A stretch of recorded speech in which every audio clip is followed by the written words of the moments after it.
Chapitre 19. Le chien rouge. Toute la jungle était amie avec Mowgli et elle le craignait aussi. Les choses que Mowgli vécut fourniraient matière à beaucoup d'histoires.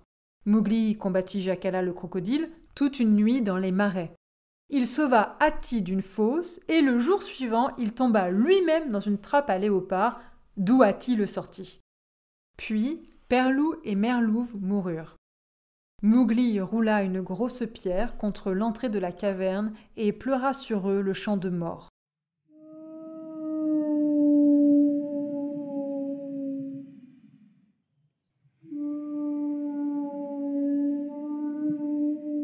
Balou devint très vieux et tout raide, et même Bagheera, aux muscles de fer, semblait plus lente à tuer. Akela tourna du gris au blanc par l'effet de l'âge. Ses côtes ressortant, il marchait difficilement. Mowgli tuait pour lui. Les jeunes loups du clan croissaient et se multipliaient. Un jour, Akela leur dit qu'ils devraient se réunir, suivre la loi et courir bientôt sous les ordres d'un jeune chef, comme un peuple libre. Le loup Phao gagna par une série de combats le droit de conduire le clan. Mowgli revint au rocher et se plaça au-dessus de Phao, à côté d'Akela. Ce furent des jours de bonne chasse. Nul étranger ne pénétrait dans les jungles du peuple de Mowgli, comme on appelait le clan, et les jeunes loups devenaient gras et forts. Un soir, à travers les collines, Mowgli perçut des hurlements comme ceux du chacal lorsqu'il chasse derrière un tigre. Les loups aussitôt se hérissèrent en grondant. La main de Mowgli se porta à son couteau. Les cris montèrent de nouveau au loin.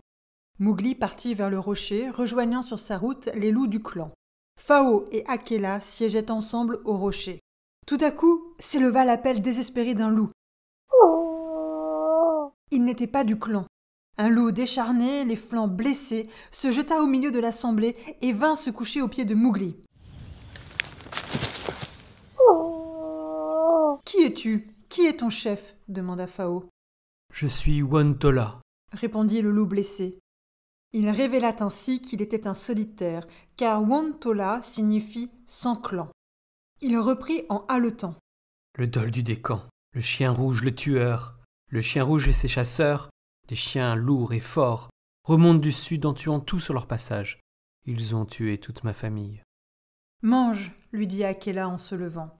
Les chiens sauvages étaient ainsi en chasse. Ce que ces chiens rencontrent, ils l'abattent.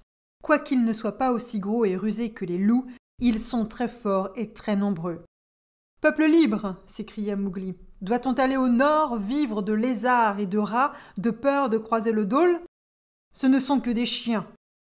Le clan répondit par un aboiement fort dont le fracas retentit comme la chute d'un arbre.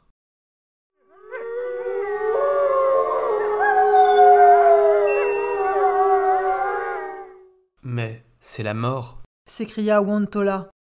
Mowgli plongea en hâte dans l'obscurité, ivre d'une surexcitation sauvage, regardant à peine où il mettait le pied. Il trébucha par hasard sur les anneaux de Kaa au bord de la rivière. « Désolé, oh Kaa !» dit Mowgli en se relevant. Le garçon se pelotonna dans la courbe souple du python qui mit sa tête sur son épaule, et il raconta à Kaa ce qui était arrivé cette nuit-là. « J'ai un plan, dit Mowgli. Les chiens traversent la Waingunga, et moi je les attends, couteau en main, sur les hauts fonds avec tous les loups. »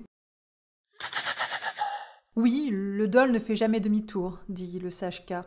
Mais après un tel plan, il n'y aura plus ni Mowgli ni loup, rien que des os secs. » Kaa mit Mowgli sur son dos, se dirigea comme une flèche vers la Waingunga et y plongea.